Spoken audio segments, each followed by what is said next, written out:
There are secrets people hide not out of shame, but out of fear of death. Tonight, on the 34th floor of Morelli Tower in the heart of Chicago, Dante Morelli, the city's most powerful man, opens the wrong door. And what he sees in that mirror will change everything. Bruises on the shoulder, on the ribs, on the arm of the woman he'd tried to forget for 11 months. Selena Hart, his assistant, the fiancée of Dr. Julian Cross, the city's hero.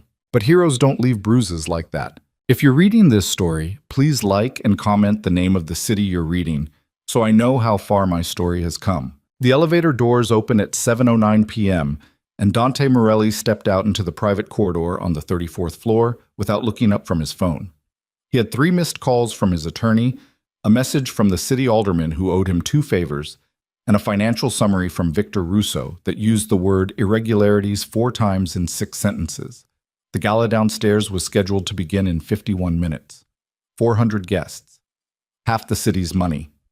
All of it gathered to applaud Dr. Julian Cross and his charitable foundation, which had apparently saved enough children to merit a ballroom full of crystal glasses and imported champagne. Dante had agreed to attend because refusing would have been interpreted as weakness. In his world, absence was always a message. He walked past the conference room, past the row of dark offices, and turned toward the auxiliary suite at the end of the hall. A private changing room his operations manager had prepared for the evening, since the elevator directly below it connected to the gala level without passing through the lobby. He preferred not to use the lobby tonight. Too many cameras, too many people practicing their smiles. He pushed the door open without knocking. It was the wrong room. He understood that in the first half-second, when the light hit wrong and the smell was wrong, not his cologne and polished wood, but something lighter, something that belonged to someone else. But understanding arrived half a second too late, because his eyes had already moved to the mirror on the far wall, and the mirror showed him everything. Selena Hart stood with her back partially turned, one hand gripping the edge of the vanity table, still wearing the slip she'd changed into before putting on her gown. She was looking down at her own reflection. Not at him, at herself, at the bruises. They ran from her left shoulder across her collarbone in a pattern that had no innocent explanation. Another cluster sat along her right ribs, deep yellowing at the center where they'd had time to settle, fresh purple at the edges where they hadn't. Her upper arm bore the clear outline of a grip, 4 fingers and a thumb pressed into the flesh hard enough to leave a signature. Dante stopped breathing. Selena's eyes found his in the mirror. Neither of them moved. The silence lasted 4 seconds, maybe 5. Long enough for him to understand that she had calculated exactly how long it would take her to reach the gown hanging by the door. Long enough for her to understand that she wasn't going to make it. "Get out," she said. Her voice was flat, not frightened. Flat in the way a person's voice goes flat when they've already used up all their fear on something else. He didn't move.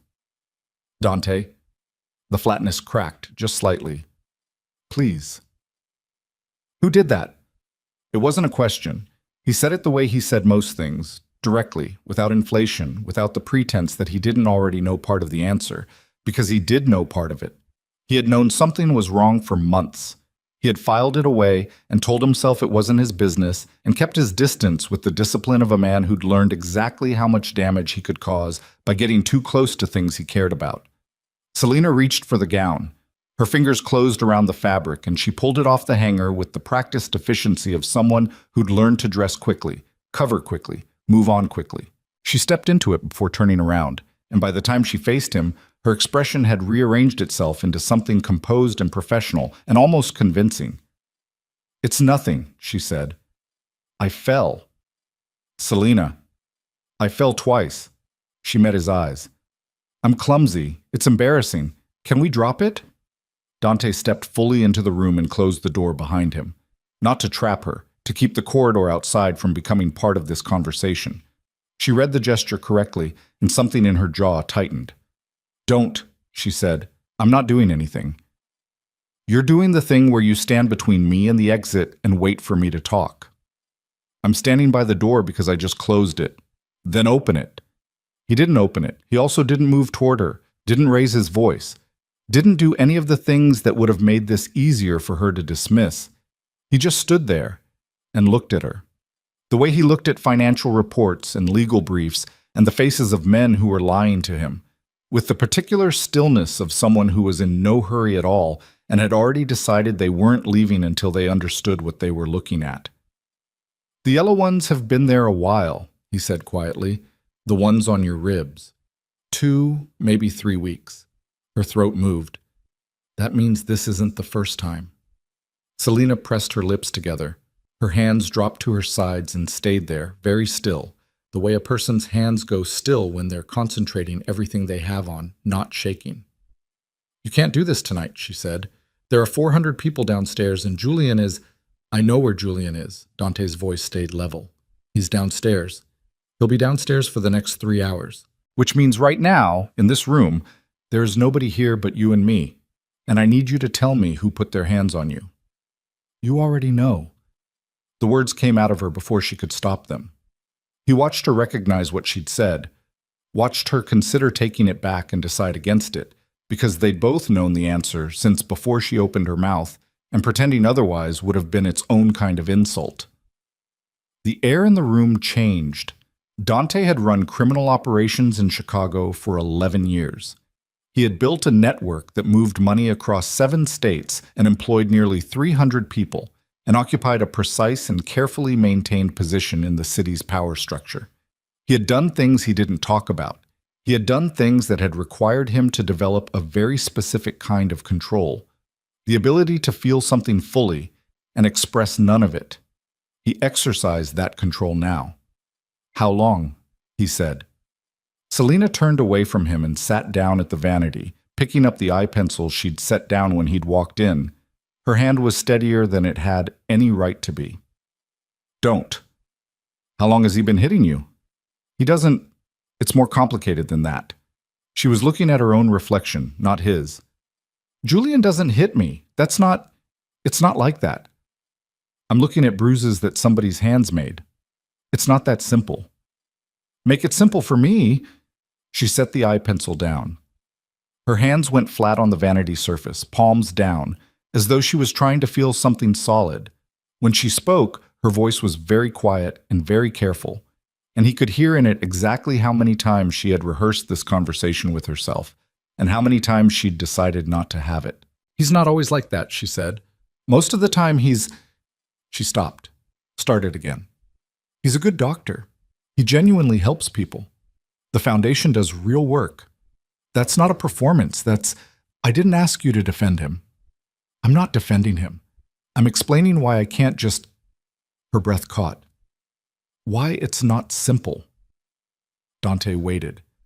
Selena's fingers curled against the vanity surface. Then she said, "Evan's on the cardiac transplant list."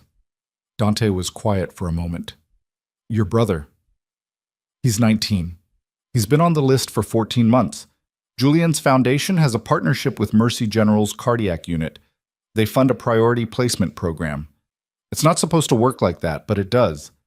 If I leave—" Her voice cracked on the word and she pushed through it.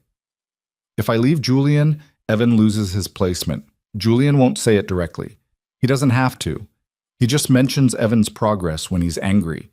He talks about how fragile these priority relationships are.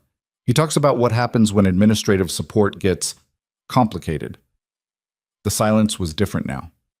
Dante pulled a chair from the corner and sat down, not because he was tired, but because standing over someone who was already managing every nerve in their body was a particular kind of cruelty he wasn't willing to add to what she was already carrying. "Does Evan know?" he asked. "That I'm staying because of him?" She laughed once, a short, humorless sound. "He'd never forgive me. He doesn't know what Julian is. Nobody knows. Julian has spent 2 years making sure the only story people hear about him is the one he tells." "Who has access to the transplant priority records?" Selena looked at him for the first time since she'd sat down. "Why?" "Because I need to understand whether what Julian's doing is leverage or legal exposure." "Dante, I'm asking a question." She studied his face. He let her, without changing his expression. "It's a closed system," she said slowly. "The Foundation's priority program runs through a private administrative portal. The rankings are maintained by Julian and 2 senior administrators at Mercy General. It's technically outside normal public review. you've seen the records.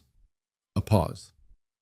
I have access to the Foundation's archives, she said, for event planning. Donor correspondence. I've seen things I wasn't supposed to see. What kind of things? Selena looked down at her hands. Then she said, the rankings aren't medical. They're not based purely on clinical need. They correlate, very strongly, with the size of the family's donation to the Foundation. There are patients who should be higher on the list who've been moved down. There are patients who should be much lower who are at the top. She paused. Evan is ranked 14. Clinically, he should be ranked 3 or 4. And his current ranking is contingent, she said, and the word landed in the room like something physical. There's a notation in his file. I found it 4 months ago. It says guardian compliance required. That's not medical language. That doesn't exist in any standard cardiac protocol. Julian put it there. I don't know how. He must have access to the administrative back end, but he put it there, and I have a copy of it, and I don't know what to do with it because if I use it, if I go to anyone with it, he'll have Evan moved to the bottom of the list before the ink dries on my complaint. Dante sat with that for a moment. 11 months. He had worked alongside this woman for 11 months. He had noticed the faint tension she carried into every room, the way she watched exits without appearing to, the way she always knew exactly where her phone was.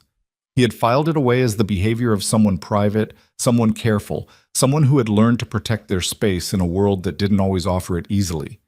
He had been wrong about what it meant. Where's the copy? He asked. Safe. She met his eyes. Somewhere he can't reach it.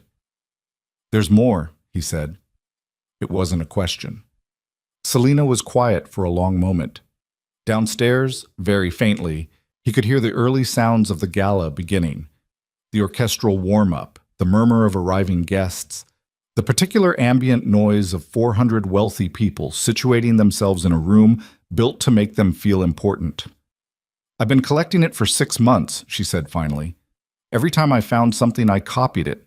Medical priority lists, donation records, correspondence between Julian and 2 administrators, internal memos about suppressed patient complaints. There's a pattern, a very clear pattern, of the Foundation manipulating patient outcomes to secure donor relationships. That's fraud, Dante said. That's medical fraud. And it's federal. I know what it is. Her voice was very quiet. I also know that the moment I hand that to anyone, Julian finds out before the investigation is 24 hours old. He has people inside the hospital. He has people inside City Hall. He spent 10 years building a network of people who owe him things. I have no... She stopped. I have nothing that makes me safe before he gets to me first. Dante looked at her. She looked back. There was a particular kind of loneliness in her face that he recognized, not because he'd worn it himself in the same way, but because he'd seen it in the faces of people who had been carrying something alone for so long that they'd stopped believing anyone else was capable of holding part of the weight. You do now, he said. Selena's breath came out unsteadily. She turned back to the mirror and picked up the eye pencil again, and he watched her hand shake very slightly before she steadied it. She didn't say anything for a moment. Then, don't make promises you make because you're angry at what you just saw. I don't make promises when I'm angry. I make decisions when I'm angry. The promise comes after, when I've had time to be sure. And which one is this? Still figuring that out, he said, but the decision's already made. She studied him in the mirror.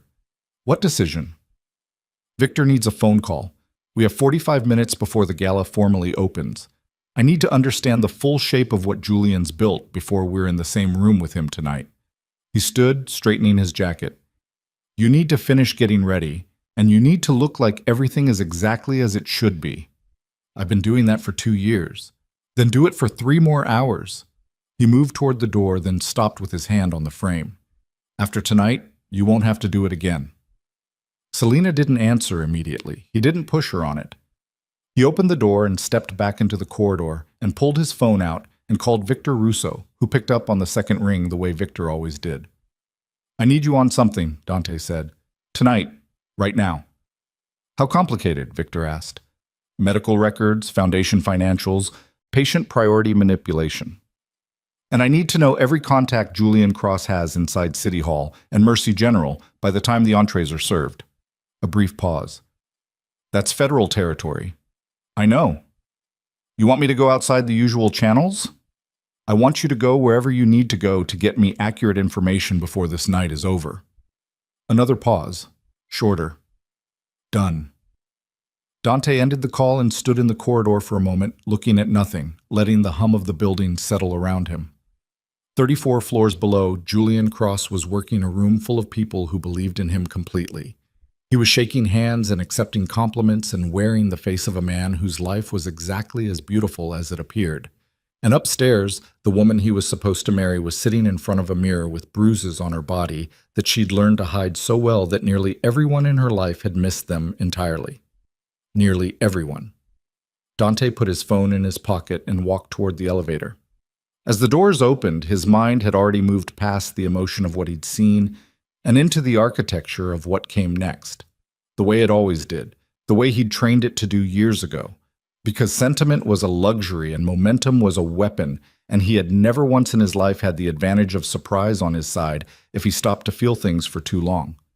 But in the elevator, in the 4 seconds between the 34th floor and the 33rd, he let himself feel it once. The full weight of it, the bruises, the notation in the file, the 2 years of silence, the fact that she'd been building her own case alone, with no backup and no guarantee, and nothing except the hope that she'd survive long enough to use it. Then the doors opened.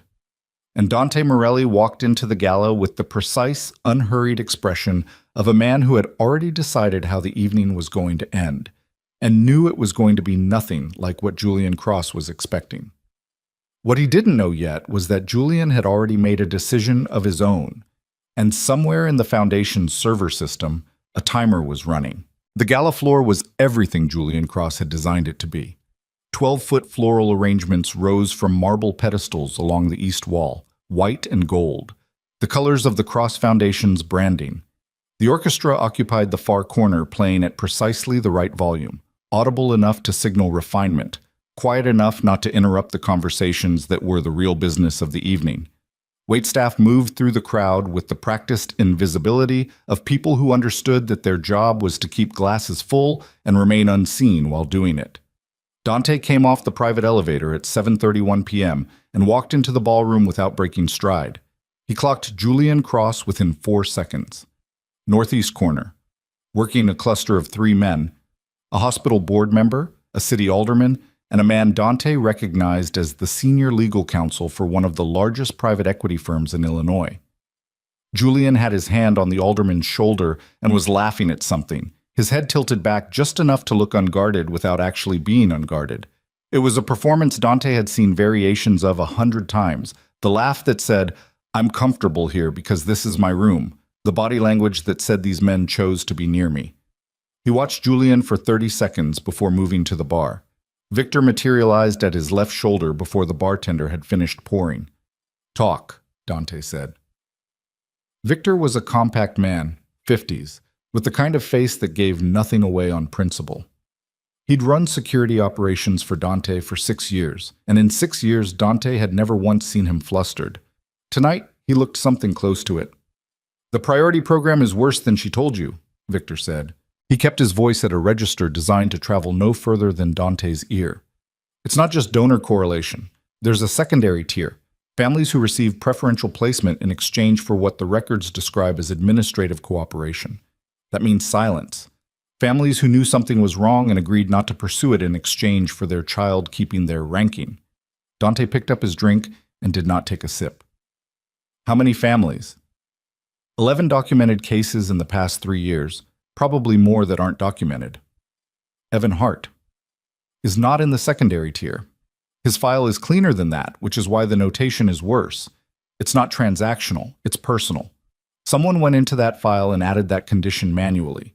The system logs show the edit was made from a terminal inside Mercy General's administrative wing. Julian has credentialed access to that wing through the Foundation's partnership agreement. Can you prove it was him specifically? Not with what I have right now. The access logs show the credential, not the person, but there are only 3 people with that credential level, and Julian is one of them. Victor paused. There's something else. Dante turned his glass slowly. Say it. She's been pulling records for 6 months like she told you, but someone else has been watching her pull them. There's a monitoring flag on the archive account she uses. It was placed 8 weeks ago. Every file she's accessed since then has been logged to a secondary recipient. The glass stopped moving. Julian knows, Dante said. He's known for 2 months that she's been building a case. He hasn't moved on it yet, which means he's either waiting for something or he's been building something of his own. Dante looked across the room. Julian had shifted his position and was now standing with his back partially toward him, still working the same cluster of men, but with his right hand free, hanging at his side. It was a small thing, the kind of thing most people wouldn't notice. But Dante had spent a long time in rooms where the position of a man's hands told you more than anything, he said. And Julian's right hand hanging free and loose was the hand of someone who knew exactly where every person in the room was and had already decided what he was going to do with the next hour. He's not waiting, Dante said. He's ready. Victor was quiet for a moment. What do you want to do? Find out who he's moving with tonight. I want to know every person in this room who's on his side and how deep they're in. That could take time we don't have. Then start now and give me what you get when you get it. Dante finally took a sip from the glass. And Victor, stay close to the AV system. If Julian's built something for tonight, it's going to come through the screens. Victor nodded once and was gone. Dante stood at the bar for another 90 seconds, alone, which was long enough for 3 different guests to approach him with the particular body language of people who wanted to talk business, and short enough that he could read the room's architecture before anyone successfully pulled his attention away from it. The room was Julian's. That was simply true. The flowers and the lighting and the table arrangements and the program cards, all of it spoke Julian's language, told Julian's story, positioned Julian at the center of everything good and necessary that happened here. 400 people had come tonight because Julian Cross had built a decade's worth of credibility inside this city. And credibility, Dante knew, was the most powerful currency in existence because it couldn't be counterfeited. It could only be spent. Julian was about to spend some of it. The question was on what? Selena appeared at 7:48 p.m. She came through the main entrance rather than the private elevator, which was the correct choice, arriving separately, arriving publicly, arriving as the professional she was supposed to be, rather than the woman who'd been in a room with Dante 17 minutes ago. She wore a deep navy gown that covered everything the navy gown was supposed to cover, and her hair was up, and her expression was the expression of someone attending a professional obligation with appropriate interest. Dante watched Julian register her arrival from across the room.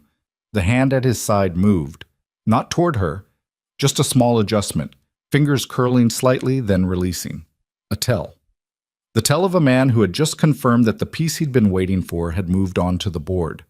Selena crossed the room toward the Foundation's primary table without looking toward Dante. She was good at this. He'd always known she was good at her job, organized, precise, anticipatory in the way that made the difference between a competent executive assistant and an exceptional one. But watching her move through a room where the man who'd left bruises on her body was 20 feet away and she was maintaining perfect composure, he understood that what she'd been doing for 2 years wasn't just endurance.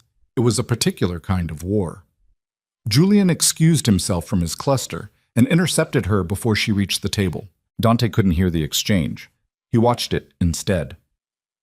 Julian's hand went to the small of her back, the gesture of a devoted fiancé, seen from every angle in the room as nothing but affection. Selena's body absorbed it without visible reaction. She turned toward him with a smile that reached exactly as far as a smile needed to reach, to be believed and no further. Julian said something. She answered. He leaned in and said something else, closer this time, his mouth near her ear. Her smile stayed. Her right hand, held loosely at her side, closed into a fist so briefly and so quietly that no one in the room would have caught it. Dante caught it. He set his glass down and moved. Not toward them, laterally, toward the Foundation's display table on the west wall, where the evening's program was laid out alongside photographs of the Foundation's work. Framed pictures of children, hospital wards, surgical suites, Julian Cross in scrubs, surrounded by grateful families, wearing an expression of humble dedication that had been photographed so many times it had probably stopped requiring any effort to produce. A woman appeared at Dante's side. Mr. Morelli.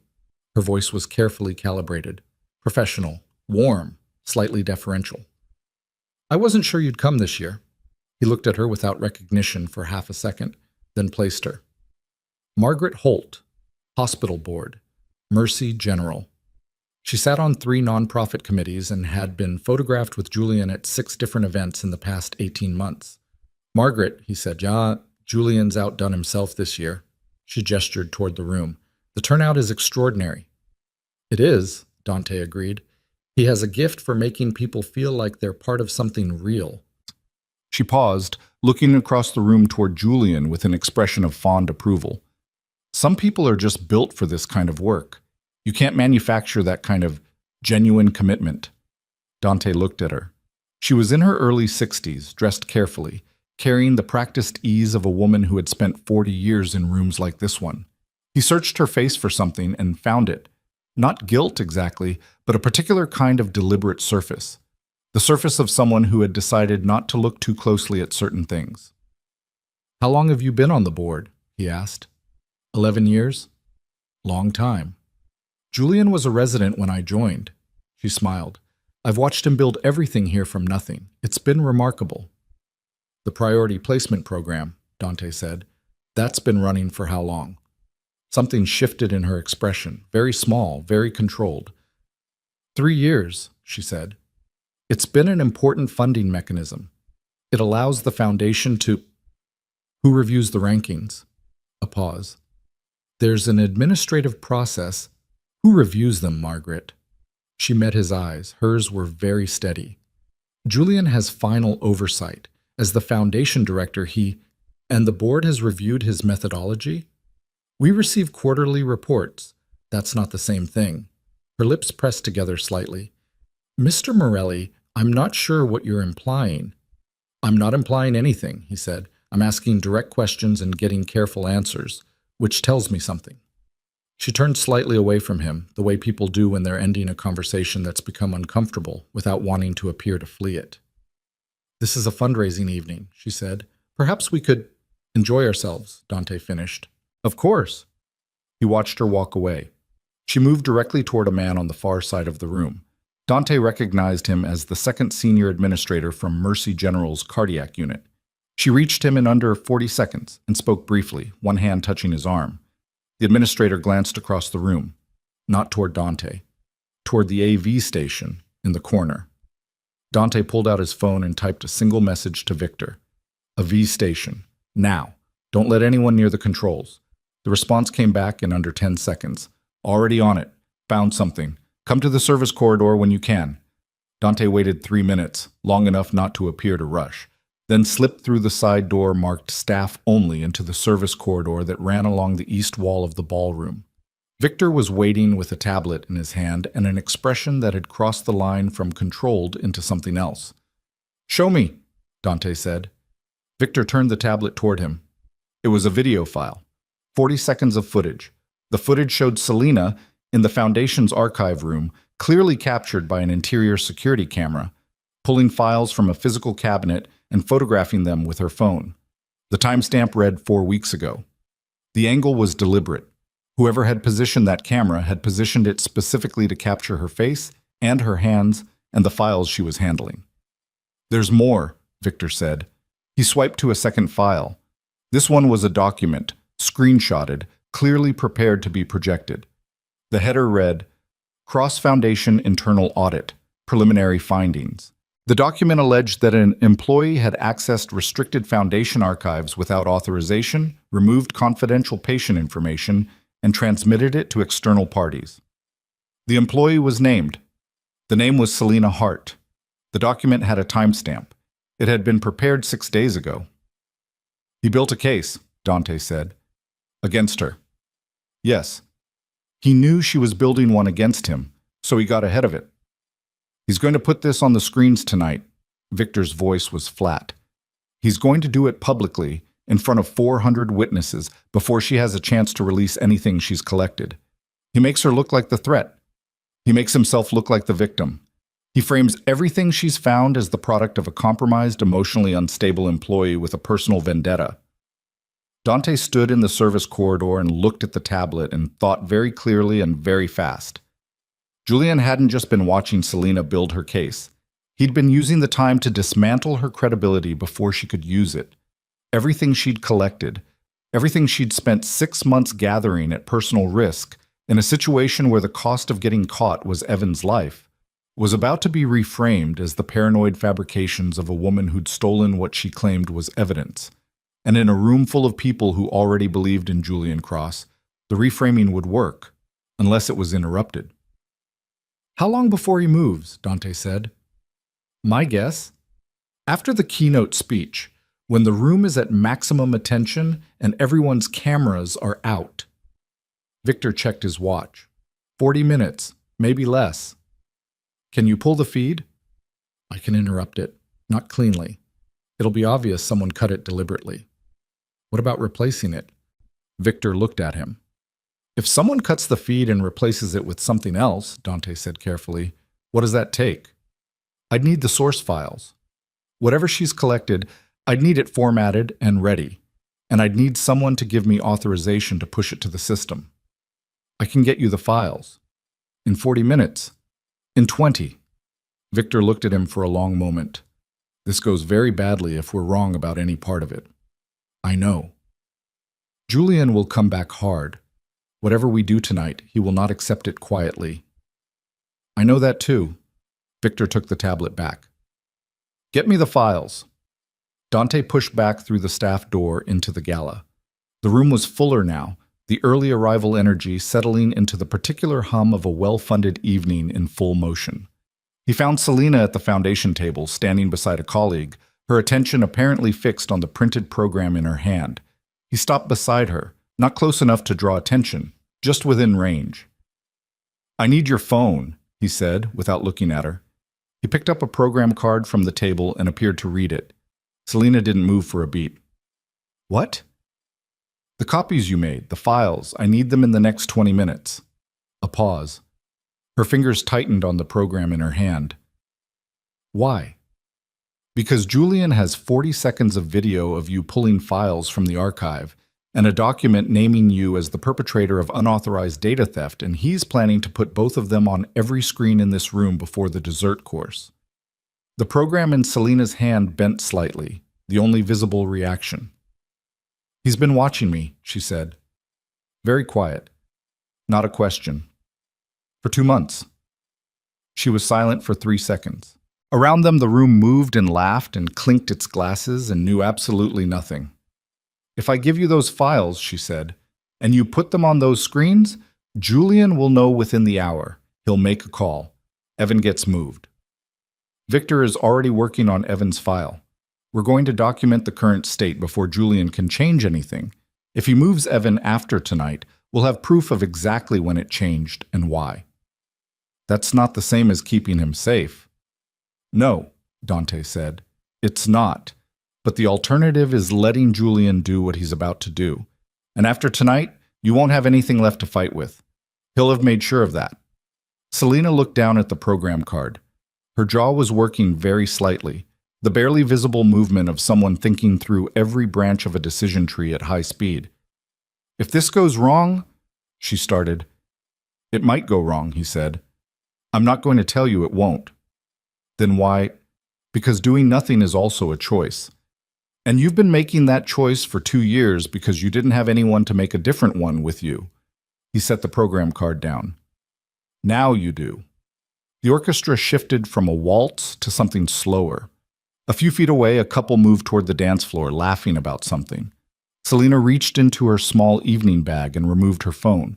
She held it at her side, screened toward him, and he watched her unlock it with her thumb and open the app she'd been using as a secure storage container. A nondescript utility app that looked like nothing from the outside. 23 files, she said. Medical records, financial correspondence, 2 audio recordings. Audio. He didn't know about those. Oh. For the first time tonight, something moved in her eyes that wasn't careful or composed. "I made them on my own phone. Conversations in his office. He never thought to check." Send everything to this address. He showed her a number on his own phone, an encrypted drop point Victor had set up 2 years ago for exactly this kind of situation, never expecting it to be used for this. Right now. Her thumb moved across the screen, 23 files, 2 recordings. He watched the send confirmation appear and pocketed his phone. Go back to your seat, he said. When it starts, don't react. Don't move toward him. Don't speak unless I'm standing next to you. Selena looked at him. You're going to put everything I've collected in front of 400 people, she said, including people Julian owns. Yes. And you think that ends it. I think it starts something that can't be undone. He held her gaze. That's different from ending it, but it's what we have.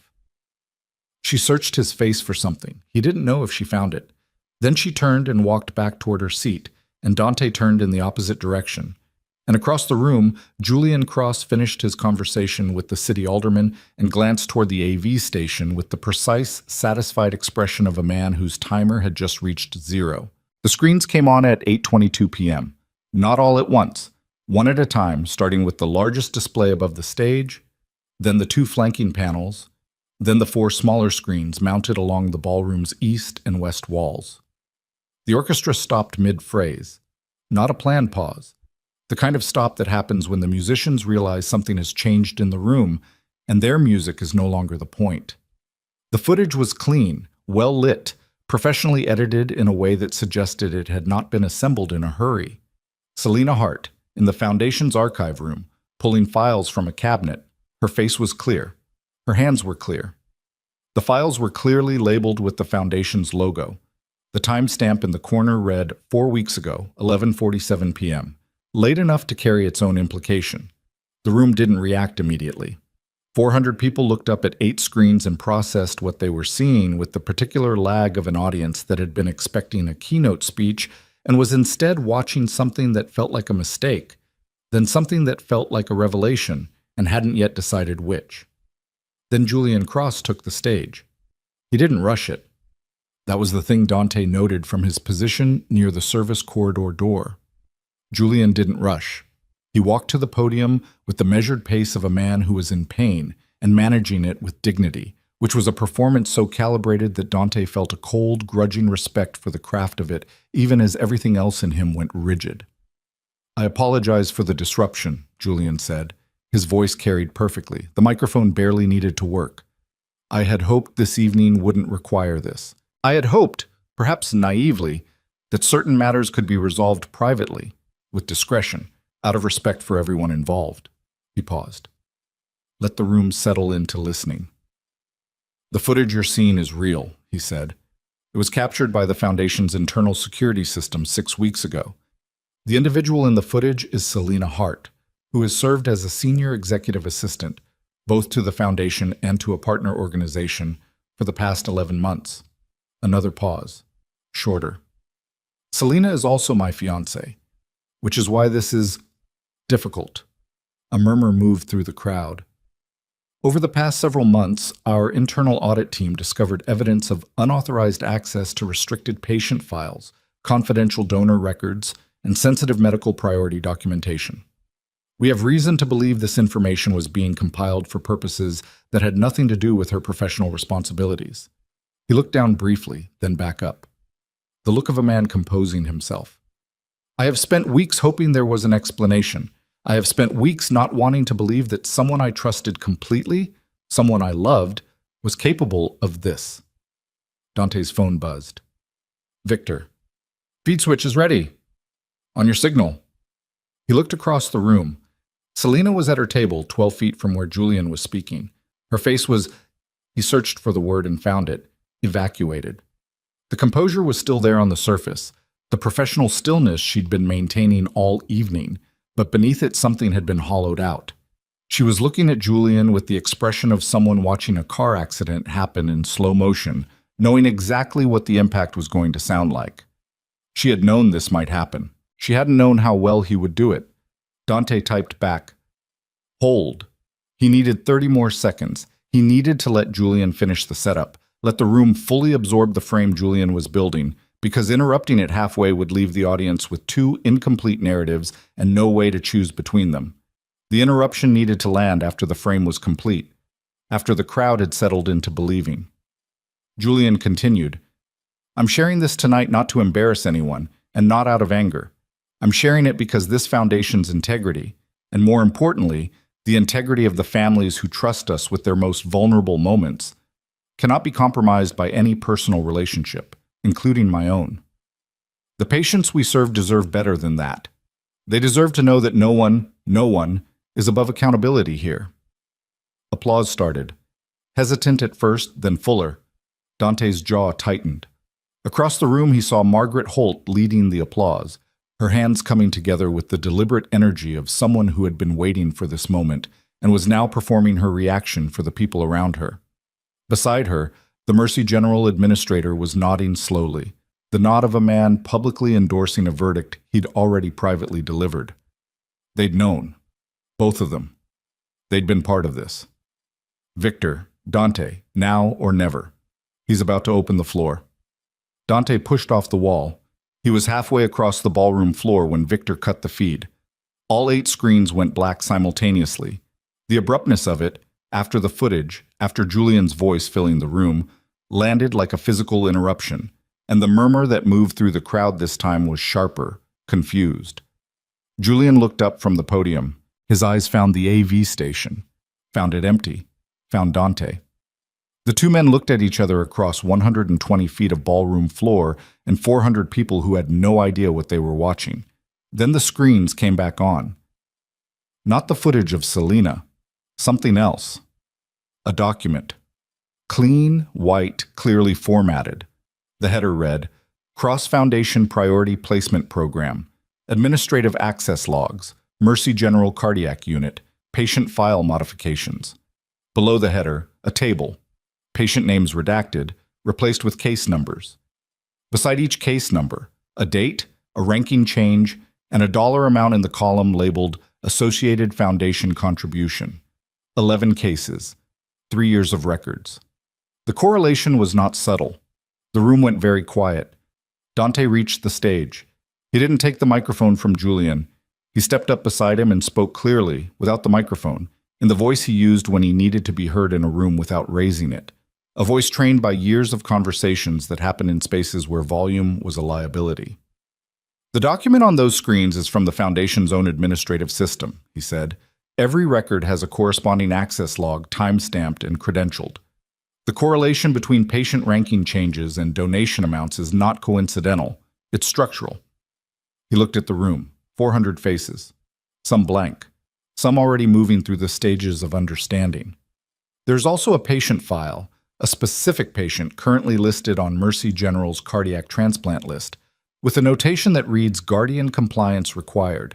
That notation has no clinical basis. It was added manually from a terminal inside the hospital's administrative wing using a credential that belongs to the Foundation's director. Julian's hand closed around the edge of the podium. "That's enough," Julian said. His voice was very controlled, very quiet, the quiet of something pulling itself inward before it moved outward. The Foundation's archived records also contain internal correspondence between the director and 2 Mercy General administrators discussing the suppression of patient complaints, Dante continued. "There are 11 families in this room tonight, some of them, not all, who were told their child's medical priority was contingent on their cooperation with Foundation requests. There are audio recordings." The room fractured, not loudly. The fracturing of a room full of wealthy, composed people is a quiet thing. It moves through eye contact and shifted weight, and the particular sound of chairs moving and glasses being set down. But it was real, and it was spreading from the tables closest to the screens outward, and Julian could feel it the way you feel a current shift in water before you see it.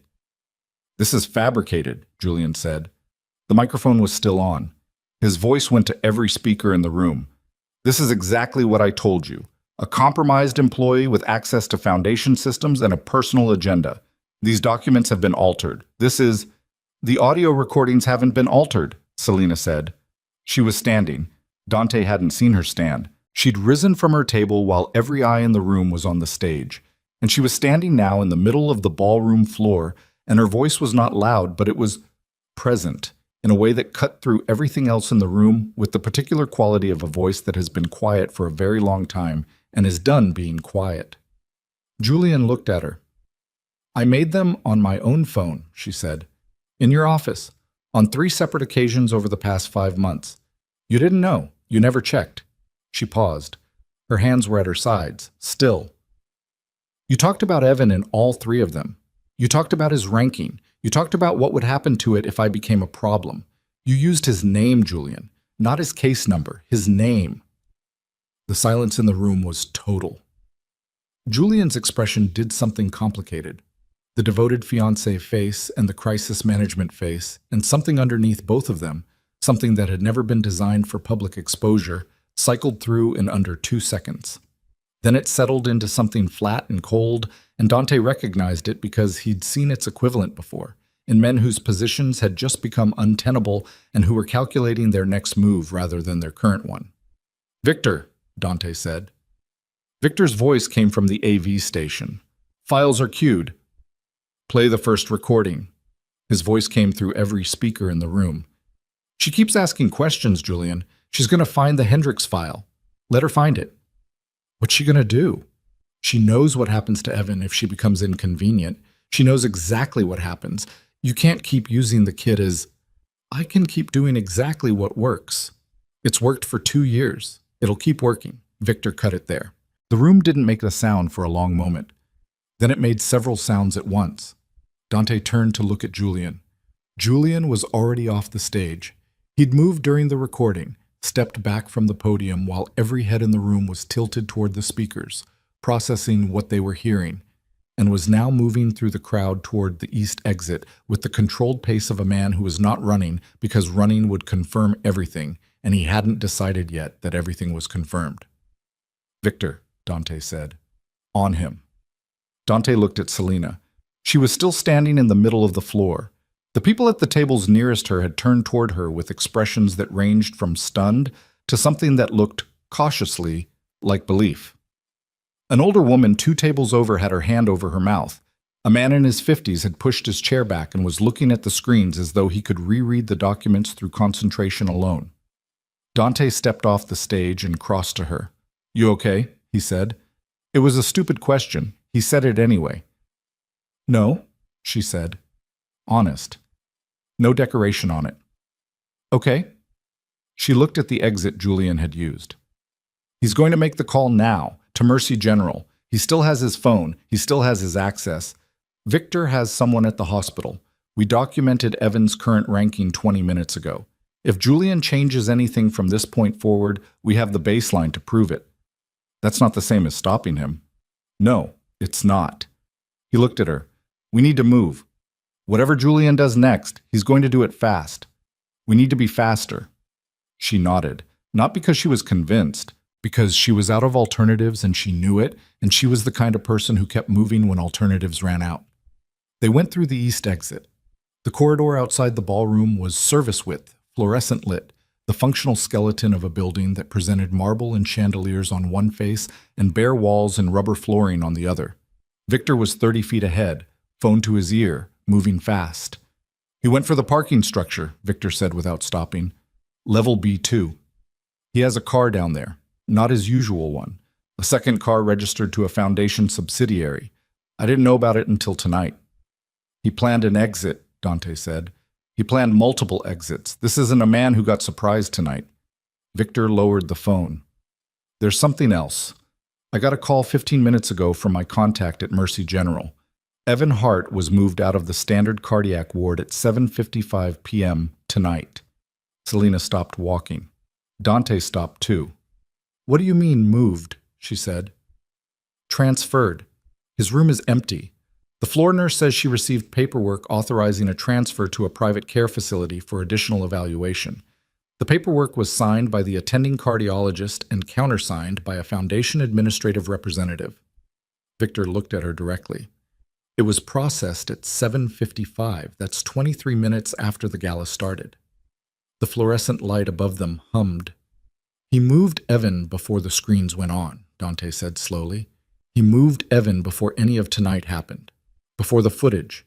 Before the recording, he moved Evan as the opening move. Victor's voice was very flat. Julian didn't come tonight to expose Selena.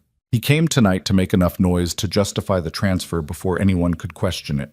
The public confrontation, the footage, the audit document, that was cover for the transfer.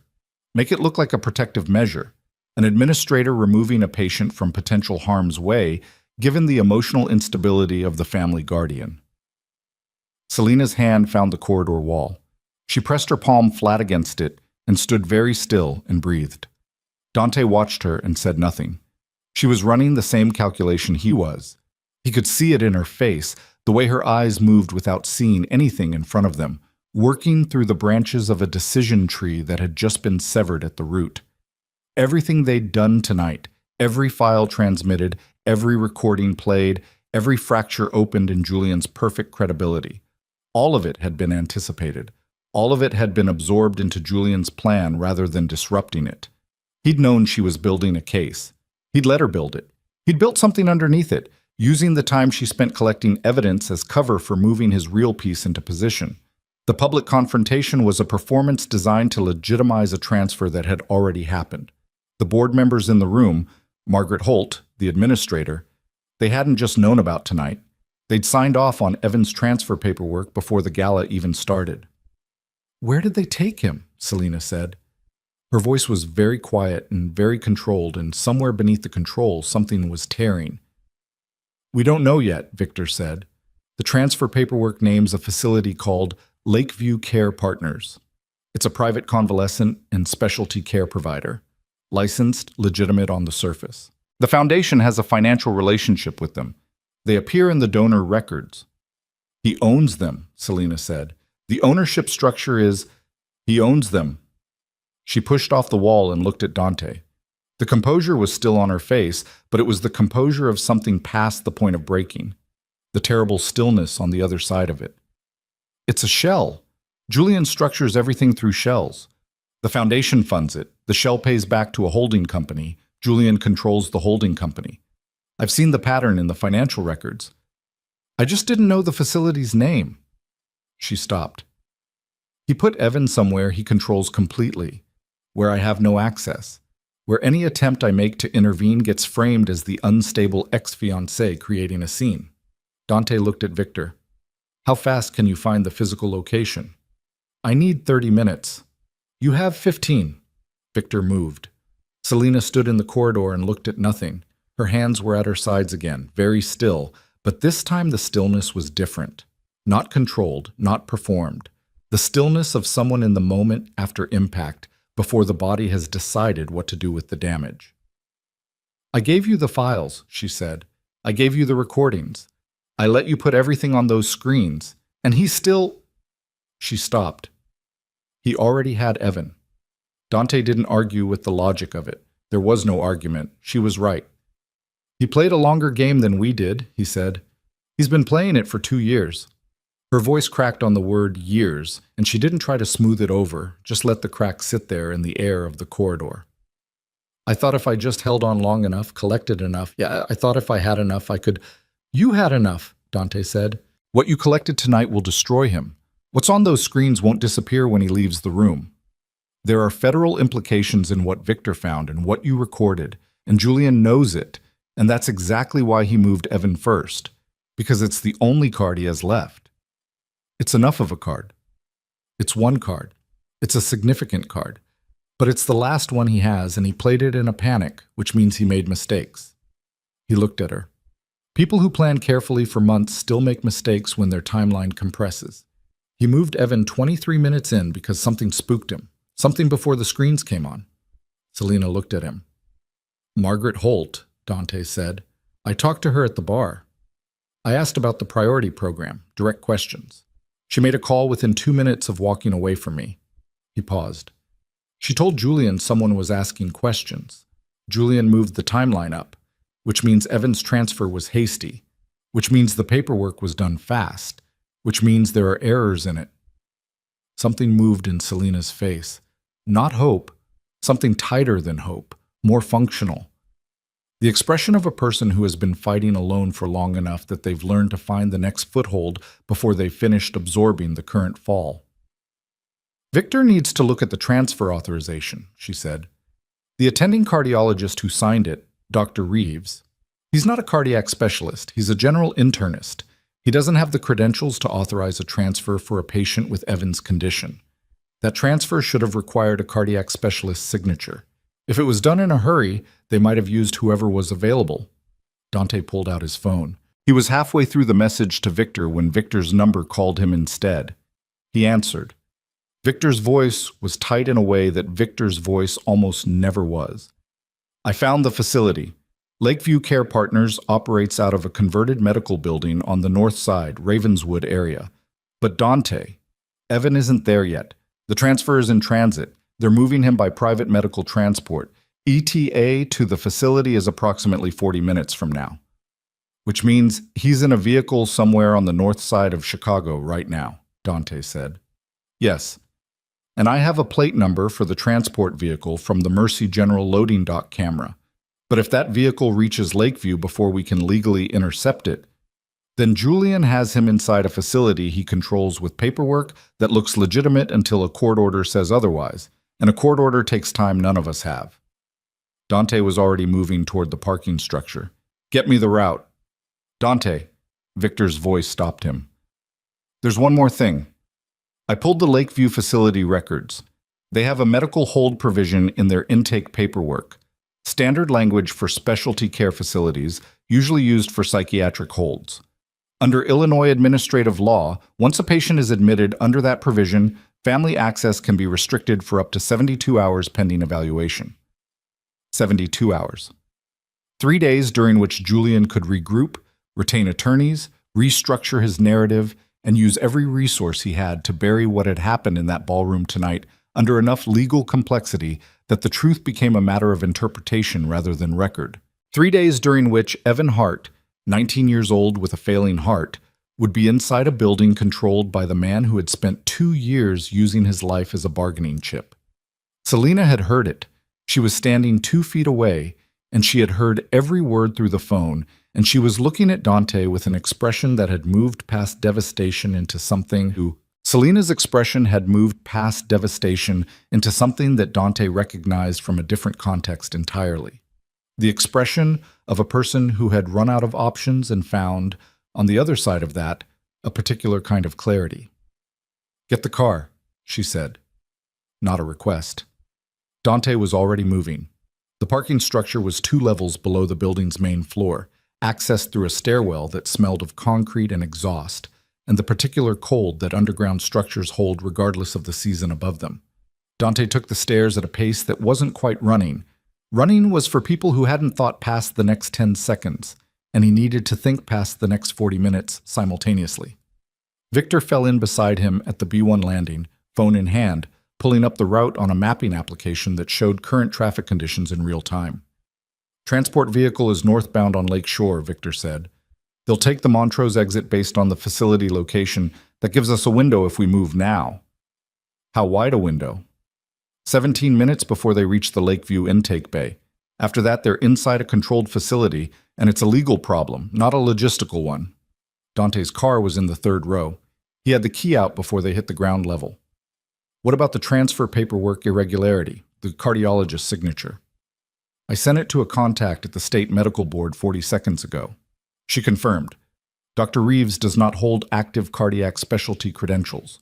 The transfer authorization is procedurally deficient, but getting that converted into an emergency order to halt the transfer requires a judge. How fast? Victor's expression did something small and unhappy. Not 17 minutes fast. Then we do this without a judge. Dante unlocked the car. Get in. Selena was already in the back seat. He hadn't seen her come down the stairwell. She'd moved parallel to them through some other route and arrived at the car with 2 seconds to spare. Her gown exchanged for the coat she'd had checked at the gala entrance. Her heels still on because there hadn't been time to find anything else. She was holding her phone with both hands, scrolling through something. I have Evan's number, she said as Dante started the engine. I've been calling. It's going to voicemail. He's in a medical transport. They may have required him to power down the phone. Or they took it from him. Dante pulled out of the space and took the ramp at a speed that made the tires complain against the concrete. "Victor," he said, "I need you on the phone with every federal contact you have. What happened in that ballroom tonight? The recordings, the documents on the screens? That's wire fraud. That's medical fraud. And if Julian has moved a patient against proper clinical protocol using falsified authorization, that crosses into something a federal prosecutor can act on faster than a state court." "I'm on it." Victor already had a second phone out. "But Dante, federal interest doesn't stop a private medical transport tonight." "No, but it changes what Julian can do after tonight." He hit the street level and turned north. "Right now he thinks he has 72 hours. I want him to find out inside the next 30 minutes that he has none." The city at night was a specific kind of beautiful that Dante had long since stopped noticing and noticed again now. The way Chicago opened up along the lakefront, the grid of lights hitting the water, the particular density of movement on a Thursday night when people who didn't know anything about what had just happened in a ballroom on the 34th floor were simply living their lives in the ordinary dark. He drove through it with the focus of someone who had reduced the entire world to a route and a time. Selena was dialing again in the back seat. He heard the voicemail pick up, heard her breathe, heard her leave a message in a voice she was keeping deliberately calm. "Evan, it's me. I need you to call me back the second you can. I'm coming to you. Don't sign anything. Don't agree to anything they tell you. I'll explain everything when I get there. Just call me." She ended the call. "He doesn't know what Julian is," she said. "You said that." "I mean, he specifically doesn't know. Evan thinks Julian's been good to us. He thinks Julian's the reason his placement is as high as it is. He's going to think the transfer is legitimate. He's going to cooperate because he trusts the process, and he has no reason not to." Her voice was very controlled in the way that meant it was costing her something to keep it that way. If they tell him his sister is the problem, he'll believe them. Julian will make sure that's the first thing he hears. Dante moved through a yellow light at Walker and accelerated onto the lakefront drive. The water was black on his right. The city was lit on his left. "Victor," he said. "The transport vehicle. Can your contact at the loading dock give you anything beyond the plate number? Driver information, company name, anything." Victor was on his second call but held up one finger. A second, then said into the phone, "Give me everything on the transport company. Lakeview Care Partners, whatever they use for patient transport." He listened, nodded. "Cross-reference with Foundation subsidiary filings." He lowered the phone slightly. "The transport company is called Northside Medical Logistics. It's incorporated in Delaware. The Foundation has a service contract with them." Julian controls the driver. "Almost certainly." Selena leaned forward from the back seat. "The driver has no clinical authority to restrict Evan's communications. If Evan still has his phone, he can call out. The driver can recommend he doesn't, but can't physically prevent it." "Unless they gave Evan a sedative," Victor said. The car was very quiet for a moment. Standard transfer protocol for a cardiac patient doesn't include sedation without a specific clinical justification documented in the transfer paperwork, Selena said. Her voice had gone flat and technical, the way a person's voice goes when they are converting fear into function, because function is the only thing that moves them forward. If they sedated him without documentation, that's another violation. If they sedated him with documentation, that documentation was falsified, which adds to the chain. "Either way, it helps us later," Dante said. "Not right now. Right now I need him to be awake and able to walk out of that vehicle when we reach it." Victor was back on his primary phone. "I have the vehicle's current position. It's on Sheridan Road, just past Bryn Mawr. They're moving slower than the route suggested. Traffic or the driver is being cautious. We have the same window, maybe slightly wider." Dante looked at the GPS. 11 minutes. He pressed harder. The lakefront drive was clear enough at this hour that he could move at a speed that other drivers registered and adjusted to without requiring anything dramatic. The particular kind of aggressive driving that looks controlled because the driver actually is controlled, not performing urgency, but operating inside it. Victor braced one hand against the dash without commenting on the speed. Selina gripped the seat back. When we reach the vehicle, she said, what are we actually doing? Legally. What is the move? The transfer authorization is procedurally invalid, Dante said. Victor has documented that, which means the transfer itself is unauthorized, which means Evan is being transported without valid medical authorization, which in Illinois constitutes unlawful medical transfer under the Health Care Right of Conscience Act. It's a civil violation, but it's actionable immediately. By who? By Evan, if he's conscious and can assert his own rights. Or by you as his emergency contact of record, if you can reach the transport crew and inform them the authorization is deficient before they reach the facility. He glanced in the mirror. Once you inform them and they proceed anyway, they're personally liable. The driver, the transport company, whoever made the call. They're not going to stop because I tell them the paperwork is wrong. No, but they're going to be a lot less confident in Julian's protection when they hear it. He moved to the left lane and held the speed. People who are doing something legally questionable on someone else's authority stop being brave very quickly when the authority becomes uncertain. Victor's phone buzzed. He read the screen, and something shifted in his posture. A small tightening that Dante had learned over 6 years to read as significant. What? Dante said. I just got a message from my federal contact. She ran Julian Cross through existing case databases. Victor looked up. He's already a person of interest in an HHS investigation. Health and Human Services. The investigation was opened 8 months ago based on an anonymous tip. It's been slow-moving because they didn't have documentation. He paused. The recordings Selina made, the priority placement records, the donor correlation data. Dante, if we get this to the right investigator tonight, this doesn't just open a case. This closes one. Selina's hand gripped the seat back harder. 8 months, she said. Someone else knew. Someone else suspected. They didn't have what you have. Victor looked at her directly over his shoulder. You built the case that makes this federal. Tonight. What you put on those screens and what's in those audio recordings, that's the documentation they've been waiting for. Call them, Dante said. It's 11:30 at night. Call them. Victor was already dialing. Dante took the Montrose exit and turned west, and the city changed character immediately. Denser, narrower, the lakefront glamour replaced by the working architecture of residential Chicago at night. Streetlights and parked cars, and the occasional lit window of someone awake late for reasons that had nothing to do with any of this. Victor said into his phone, "This is Victor Russo. I need to reach Special Agent Danielle Cho. I understand the hour. Tell her it's in reference to the Cross Foundation investigation, and I have primary documentation in hand." A pause. "Yes, I'll hold." Dante turned north on a residential street and let the GPS route him toward the transport vehicle's last known position. 2 minutes out. Maybe less. He saw it before the GPS announced it. A white medical transport van moving at careful professional speed in the right lane ahead of them, the kind of vehicle that was conspicuous precisely because of how inconspicuous it tried to be. The Northside Medical Logistics logo was small and clean on the rear panel. The plates matched. "That's it," Victor said. Dante pulled up behind it and held his distance. Selina was already leaning forward, her hand on the door handle, and he said without turning, "Not yet.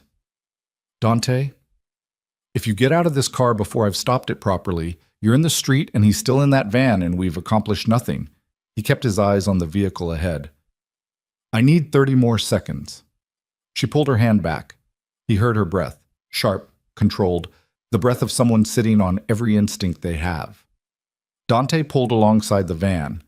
The driver's window was up. He could see the driver in profile, male, 50s, the particular impassive expression of someone who ferried patients for a living and had learned not to attach to any of it. A second person was visible in the passenger seat. He matched speed. Then he reached across Victor and held down the car's horn for 3 seconds. Not aggressive, not frantic, the specific pattern of someone requesting attention. And when the driver looked over, Dante held up his hand in the flat, open gesture that every driver recognizes as "I need you to pull over" rather than "I'm angry at you." The driver looked at him, looked ahead, looked back. His passenger said something. The driver's jaw moved. He reached for something, probably a phone. Dante held the speed. Victor. Victor lowered his own phone from his ear. Cho is on the line? Give me. Victor handed the phone across. Dante kept one hand on the wheel and brought the phone to his ear. A woman's voice, professional and fully awake in the way of someone who slept light by professional habit. This is Cho. Special Agent Cho. My name is Dante Morelli. I'm currently driving alongside a medical transport vehicle on the north side of Chicago that is transporting a patient named Evan Hart under a fraudulent transfer authorization connected to the Cross Foundation investigation your office has open. I have in my possession audio recordings, financial records, and administrative documentation confirming medical fraud, patient priority manipulation, and what I believe constitutes a federal civil rights violation being committed in real time. I need you to instruct whoever has jurisdiction over Mercy General tonight to flag this transfer as unauthorized before this vehicle reaches its destination. A pause of approximately 2 seconds. How solid is the documentation? Cho said. The recordings are primary source. The financial records are direct administrative exports. The authorization irregularity has been confirmed by a contact at the state medical board in the last 20 minutes. Another pause. Shorter. Where are you exactly? He told her. Stay on the line, she said. Don't approach that vehicle aggressively. If the driver pulls over voluntarily, let me handle the next step. If he doesn't, the transport van's brake lights came on. It wasn't a stop. It was a slow, uncertain deceleration, the movement of a driver who had received a call and was being told something that conflicted with his original instructions. The van drifted toward the right curb at the pace of a man who was no longer sure whose authority he was operating under. It stopped. Dante stopped behind it. Selena was out of the car before he had the engine off. He was 2 steps behind her, phone still at his ear, and he heard Cho saying something he didn't fully process because all of his attention had moved to the transport van's rear doors, which Selena had reached and was pulling at, finding them locked, moving immediately to the passenger side, where the second occupant was getting out. A heavy-set man in medical scrubs who held up both hands in the automatic gesture of someone trying to de-escalate something before it became something else. Ma'am, my name is Selena Hart, she said. I am Evan Hart's emergency contact of record and his legal next of kin. The transfer authorization for this patient was signed by a physician who does not hold active cardiac specialty credentials, which makes this transfer procedurally invalid under Illinois Administrative Code. I am formally notifying you right now, in front of a witness, that you do not have legal authority to transport this patient to the requested facility. If you proceed, you are personally liable. The man in scrubs stared at her. He was not a bad person. Dante could read that in under 3 seconds. He was a transport worker doing a job he'd been told was legitimate, and he was now standing on a residential street at 11:40 at night while a woman in a formal gown told him he was about to be personally liable for something, and his face was doing the arithmetic of, is this person right at high speed? I need to call the company, he said. Call them, Selena said. While you're calling them, I want those rear doors unlocked. My brother has a cardiac condition, and I need to confirm he's stable. I can't open the patient area without, he's my brother. Her voice didn't rise. It went the other direction, quieter, harder, the voice of someone who had spent 2 years being told what she couldn't do and was done with it. Open the doors. The driver had gotten out now. He was on his phone. Dante moved to his position at the side of the vehicle and stood there. Not threatening, not speaking, just present in the way that large, still men are present when they want someone to understand that a situation has changed. The driver looked at him. I'm going to need you to put that call on hold, Dante said. Who are you? Someone who'd prefer this gets resolved without additional complications. The woman behind you is going to need access to her brother in the next 30 seconds. You can make that happen now, or you can wait until the federal agent on this phone, he held up Victor's phone, makes it happen for you. Either way, it's happening. The driver's jaw worked. Then he reached into his jacket pocket and produced a key fob and handed it to the medical transport worker without another word, and the transport worker stood for half a second holding it like it had weight, then walked to the rear of the van and unlocked the doors. Selena pulled them open. Evan Hart was inside, reclined on the transport gurney, conscious but groggy, the particular groggy of someone who'd been given a mild sedative without full explanation, his eyes taking a moment to focus when the light hit them. He was 19 and he looked younger than that, pale in the way cardiac patients go pale when their body is working too hard to maintain color, with the thin wrists and careful stillness of someone who had learned to conserve energy because energy was a resource he couldn't afford to waste. He looked at Selena. Lena. His voice was thick. What? Why are you? I've got you, she said. She climbed into the back of the vehicle without ceremony, in her formal coat and her gala heels, and put her hand on his arm. I've got you. Don't try to sit up yet. They said there was a problem with my room. There's no problem with your room. There's a problem with the person who ordered this transfer. She looked at him steadily. I'm going to explain everything, all of it. But first I need you to know that you're not going anywhere tonight except back to Mercy General, and your ranking is being documented right now so nobody can touch it. Evan's eyes moved from her face to the open doors, to Dante standing outside them, to the transport workers hovering at a cautious distance.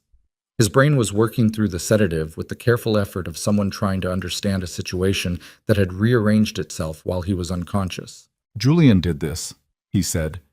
It wasn't a question. Selena's hand tightened on his arm. How long? Evan said. His voice had cleared slightly. The groggy edges were sharpening into something else.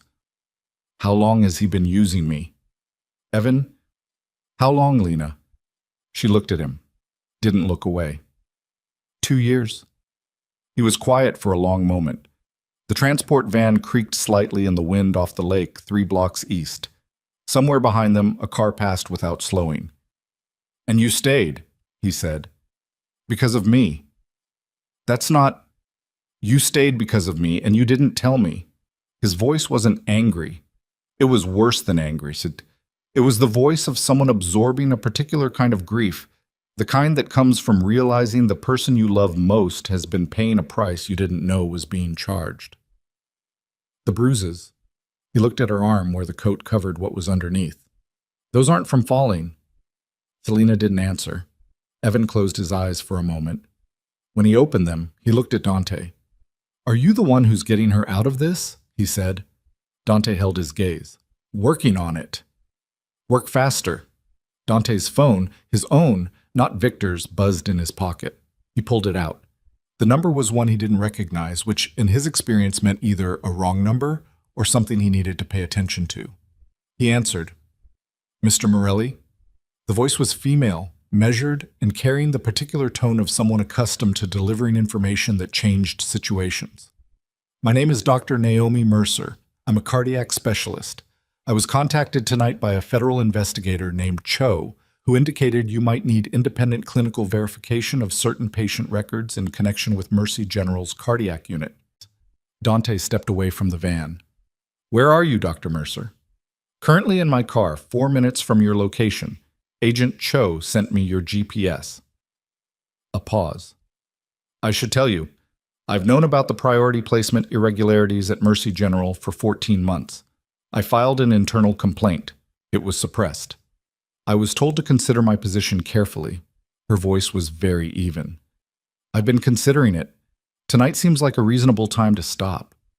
Can you certify Evan Hart's current clinical status and document his appropriate ranking independent of the Foundation's administrative system? I can do considerably more than that. I have 14 months of my own records. I've been building a parallel documentation trail since my complaint was suppressed.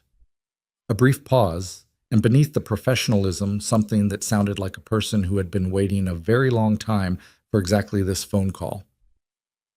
Mr. Morelli, I have enough to make Julian Cross's position at Mercy General permanently untenable. I just needed someone to give me a room to say it in. Behind him, Dante heard Victor's voice. Dante, you need to hear this. He turned. Victor was standing at the side of the transport van with his phone held out, speaker mode active, and from the speaker came a voice Dante recognized after 2 seconds as Julian Cross, no longer the polished keynote speaker.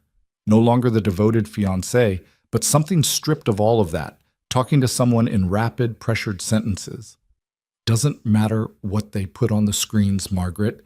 None of it holds without chain of custody documentation, and I have people who will testify the archive access was unauthorized.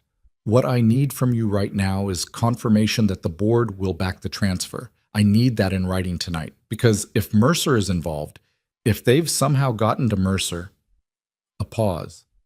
Then Julian's voice, lower, find out where the transport vehicle is. Find out right now. If it hasn't reached the facility, Victor ended the playback. He's on the phone with Holt, Victor said. He doesn't know where the van is. He doesn't know we have Evan. A pause. He mentioned Mercer by name. He knows she exists as a threat, which means he's going to move against her next. Dante looked at the phone in his hand. 4 minutes. He looked at the transport workers who were standing at the front of the van in the posture of men who had fully detached from their original assignment and were waiting to be told what the new one was. He looked at Selena, still in the back of the van with her hand on her brother's arm, and she was looking back at him with the expression of someone who had just realized that the thing they'd been afraid would never come had arrived, and now they needed to decide whether they were ready for what it required. Victor, Dante said, call Mercy General's head of security. Tell them there's an unauthorized transfer in progress and that the patient needs to be returned to the cardiac ward under independent clinical supervision pending federal review. They'll resist without official. Tell them federal investigators are involved and that if the patient isn't back in his room within the hour, Mercy General becomes a co-respondent in whatever action comes next. He looked at Victor steadily. Use those words specifically. Co-respondent. Let them hear what that costs them. Victor nodded and stepped away. Dante moved back to the van. Selena looked at him. Dr. Mercer's coming? 4 minutes. Something shifted in her face. She filed a complaint 14 months ago, and they buried it. So she's been sitting on her own documentation for over a year, waiting for what you built, Dante said. Your records give hers context. Her records give yours clinical authority. Separately, you're two women with complaints that can be managed. Together it's a pattern, Selena said. And patterns are what prosecutors use. Yes. She looked at Evan, who was watching them both with the focused attention of someone who had burned through the sedative on pure adrenaline and was now completely present. His color was still wrong, too pale, the particular gray-white of someone whose heart was working too hard. But his eyes were clear and his jaw was set, and he looked, Dante thought, very much like his sister. I want to go back, Evan said, to my room, now. Working on it? Dante said. You said that. Still true. Evan looked at him for a moment. You're the one she works for. Yes. She never talked about you. Dante didn't answer that. She never talks about anyone, Evan said. She keeps everything. He stopped, looked at his sister. You should have told me. I know. I'm not fragile. I know that too. Her voice was rough. I know. Headlights turned the corner at the end of the block, a dark sedan moving at speed, stopping 20 feet behind Dante's car. A woman got out, mid-40s, natural hair, a coat thrown over what looked like clothes she'd been wearing earlier in the day, a bag over one shoulder and a tablet already in her hand. Dr. Naomi Mercer crossed the distance between her car and the transport van in 15 seconds, looked at Evan Hart with the quick, comprehensive assessment of a clinician who had spent her career reading cardiac patients at a glance, and said, You're Evan. Yeah, he said. I'm going to need to check your vitals before we move you. I have a portable monitor. She was already opening her bag. I'm also going to need you to sign an authorization form giving me temporary clinical oversight of your care. It's 1 page. It means I'm your doctor tonight, not anyone connected to the foundation. What does it cost? Evan said. She looked up from the bag. Nothing. He held her gaze for 2 seconds.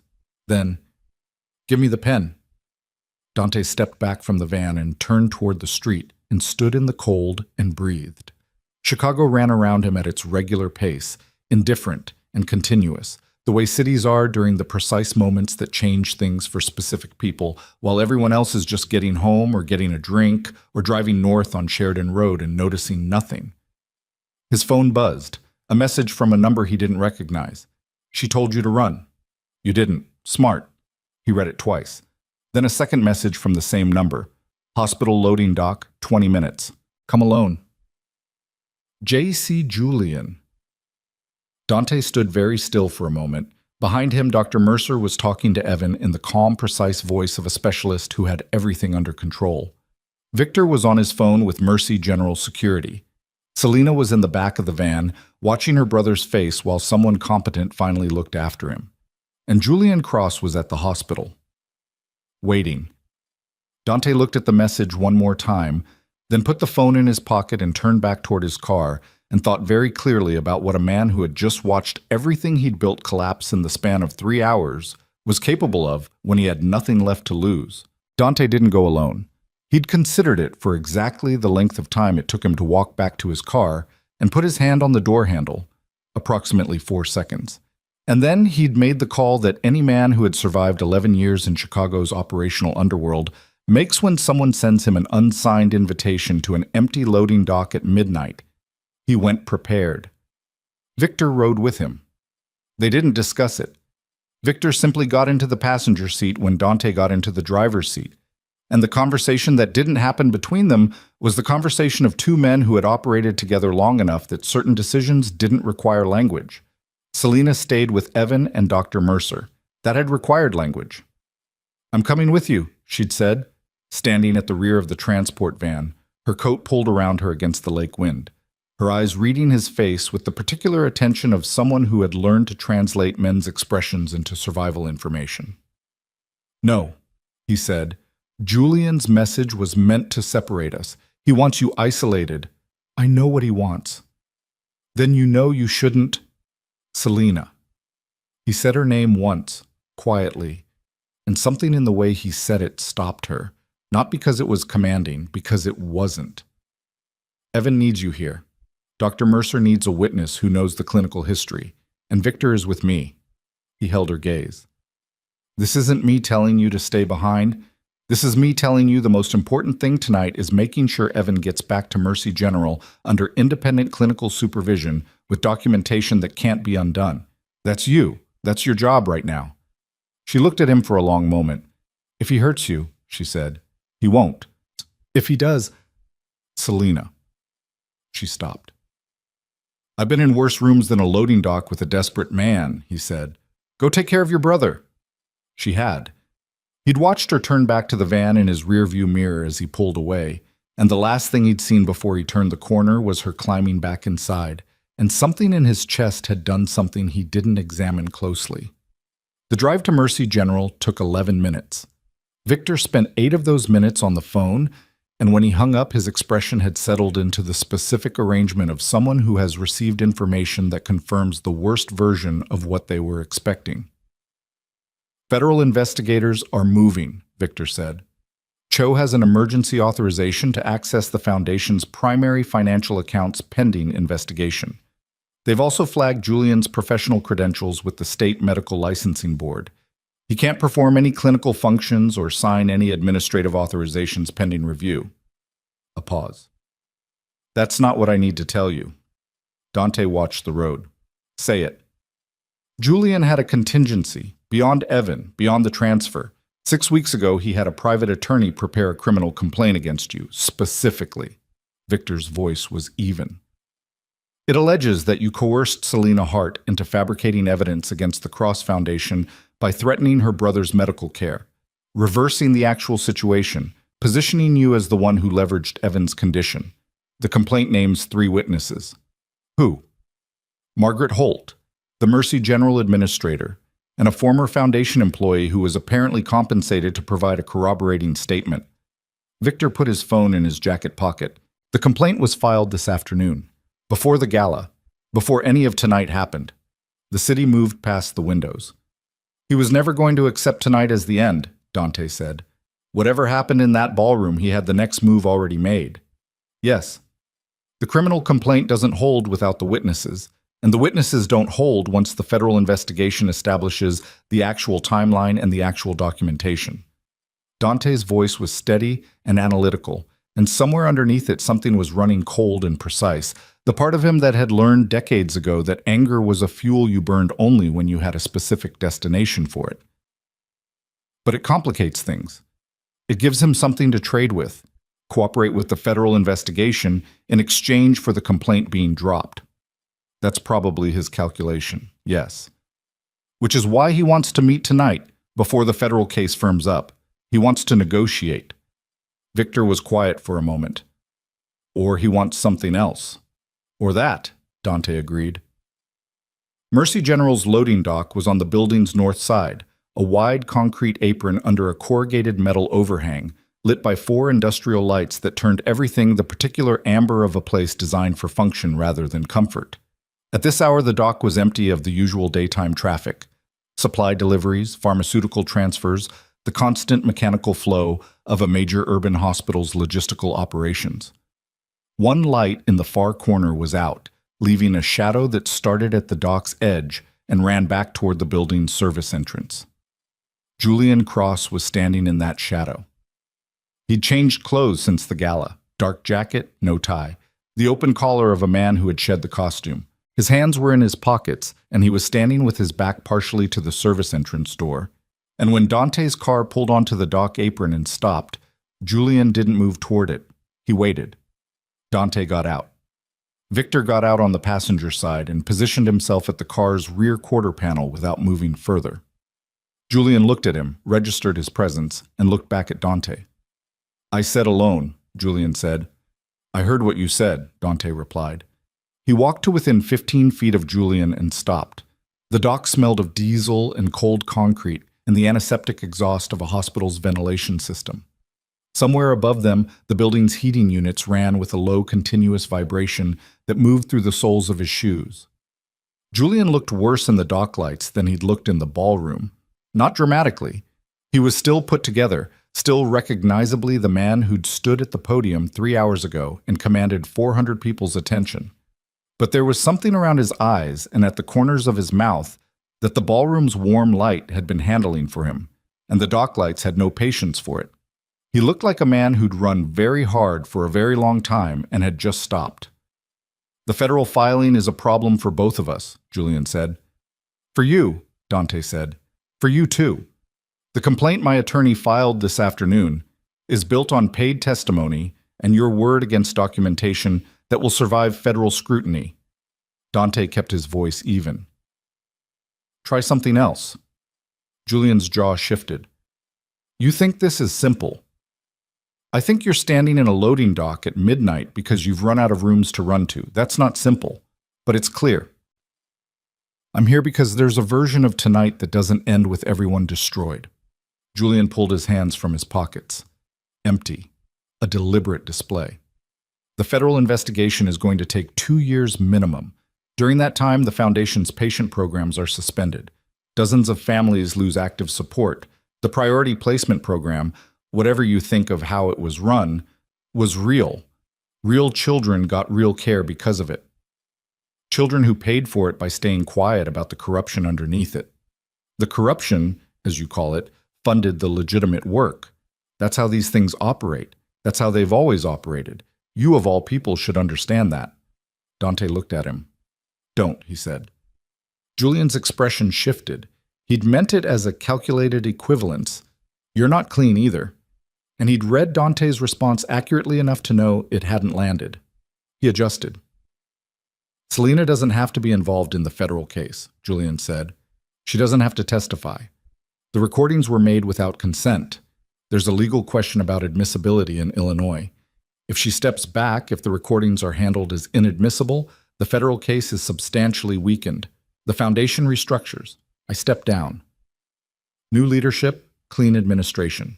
Evan keeps his ranking." He paused. "Everyone gets something. Nobody gets everything.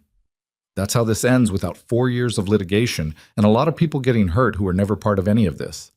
The heating units ran above them. Victor, at the car, had not moved.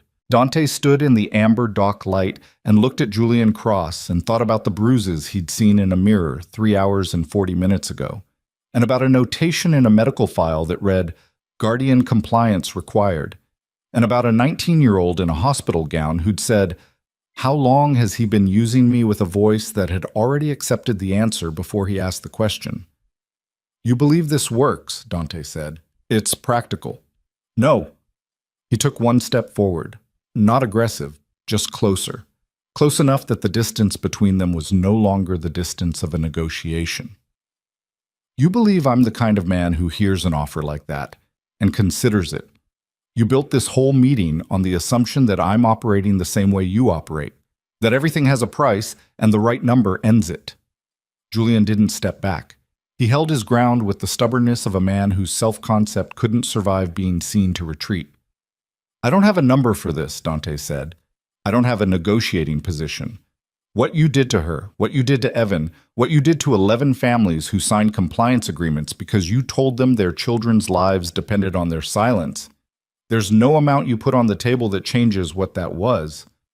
That's very principled, Julian said, and the bitterness in it was real, unmanaged, the first fully honest thing he'd said since Dante arrived. From a man who runs— Don't finish that sentence. Dante's voice was quiet, completely level. The quietness of a man who doesn't need volume because he has already decided. Whatever you're about to say about who I am and what I run, you're right about some of it. I don't have clean hands. I've never claimed otherwise. But the difference between you and me is that I have never once used a child's heartbeat as a bargaining chip. He let that sit in the air. That's the line. And you crossed it. And there's no version of tonight where that gets negotiated into something smaller than what it was. Julian stared at him. Something moved across his face. Not guilt, because guilt requires a self that can be accountable. And Julian had spent too many years building a self that was synonymous with righteousness to have much room for accountability left. What moved across his face was something raw and more primal. The recognition of a man who has deployed every tool he has and found that none of them work on the specific problem in front of him. She'll be collateral damage, Julian said. His voice had changed. The negotiating register was gone. What replaced it was something that wanted to wound because wounding was the last form of leverage available. The federal case will drag her through everything. The recordings, the archive access, the whole history of what she was doing while she was engaged to me. The press will make her into something she isn't. They'll call it a setup, a scorned woman. They always do. Maybe, Dante said. She's prepared for that. Is she? She's not built for what federal litigation looks like from the inside. She thinks she is, but— Julian, the name stopped him. The people who know her will know the truth, Dante said. The people who don't— that's the cost of going after something real instead of accepting something that looks real from the outside. He paused. She already paid a cost for 2 years. She knows what paying costs feels like. The question is what she's paying for. And tonight, for the first time, she got to choose. Julian looked at him for a long moment. The dock light hummed. A hospital vehicle moved somewhere on the far side of the building, and its engine noise rose and fell and disappeared. I built something real, Julian said. And beneath the calculation and the damage and the 2 years of systematic cruelty, there was something in those 4 words that was not innocent. Nothing about this man was innocent, but not entirely manufactured either. He had believed on some level in the work. He had told himself the corruption was in service of something genuine, and the terrible thing about men like Julian Cross was that this belief wasn't always entirely a lie. Whatever else I did, I built something real. You built something real on top of people who couldn't say no, Dante said. That's not building, that's weight. The service entrance door behind Julian opened. 2 people came through it, a man and a woman, both in civilian clothes, both wearing credentials on lanyards that caught the dock light and caught Dante's eye immediately. Federal identification. Special Agent Danielle Cho in person, and a second agent whose face Dante didn't know. Julian heard the door, turned. Cho said, Dr. Julian Cross? She said it the way federal agents say names, not as a greeting, as a location. We'd like you to come with us. Julian looked at them, looked back at Dante. His face was doing something complicated and private, and Dante watched it and felt nothing that was the opposite of pity, not satisfaction, because there was no satisfaction in watching a man like this reach the end of his runway, only a kind of exhausted recognition that ending things was always slower and costlier than it looked from the outside. My attorney, Julian started. You're welcome to contact your attorney, Cho said. We'll facilitate that. Right now, we'd just like you to come inside. Julian looked at Dante one more time. The expression on his face was the expression of a man filing something away, archiving it for a later that he was already calculating from inside the current present. It was the expression of a man who was not done, who would not be done, who would spend whatever came next looking for another angle. Dante held his gaze without expression until Julian turned and walked through the door. Cho looked at Dante. Mr. Morelli, Agent Cho. We'll need formal statements from all relevant parties. Ms. Hart, Dr. Mercer, yourself. She paused. The recordings are going to be the question. Illinois has complicated consent law. Illinois allows single-party consent for recordings when the recording party is a participant in the conversation, Dante said. Selena was present in all 3 recorded conversations. She's the recording party. Cho looked at him steadily. You've already looked this up. Victor has, Dante said. Something that might have been a smile moved across Cho's face without fully materializing. We'll be in touch tomorrow. Keep everyone available. She went through the door. Victor appeared at Dante's shoulder as the door closed. It's done, Victor said. Dante looked at the closed door. It started, he said. The cardiac ward at Mercy General was quieter than the loading dock. Hospital quiet, which was its own specific thing, not silence, because hospitals were never silent, but a managed hush of monitors and ventilation and the soft-souled efficiency of night staff moving through corridors where the patients were supposed to be sleeping. Evan Hart was back in his room by 120A. Monsieur Dr. Mercer had accompanied him through readmission, had overseen the documentation of his current clinical status, had filed her own preliminary report asserting independent clinical oversight of his care pending formal review of the Foundation's administrative records. The floor charge nurse, a woman in her 40s who had spent long enough in cardiac care to have her own opinions about the priority placement program and had been keeping them to herself for 14 months, had processed the paperwork with the particular efficient thoroughness of someone who was glad to be doing something unambiguous. Selena sat in the chair beside Evan's bed. She was still in her coat. She'd taken the heels off at some point and was in her feet on the cold linoleum, and her hair was coming down from the formal arrangement the gala had required.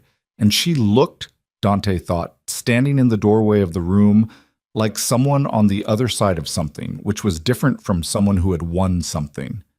On the other side of something was a specific kind of tired that victory didn't account for. Evan was awake.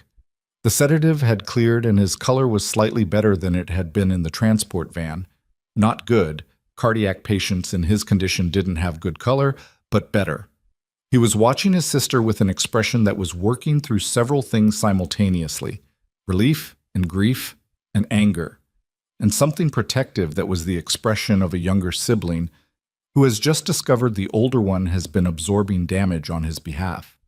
Dante stood in the doorway and didn't go in. Selena looked up.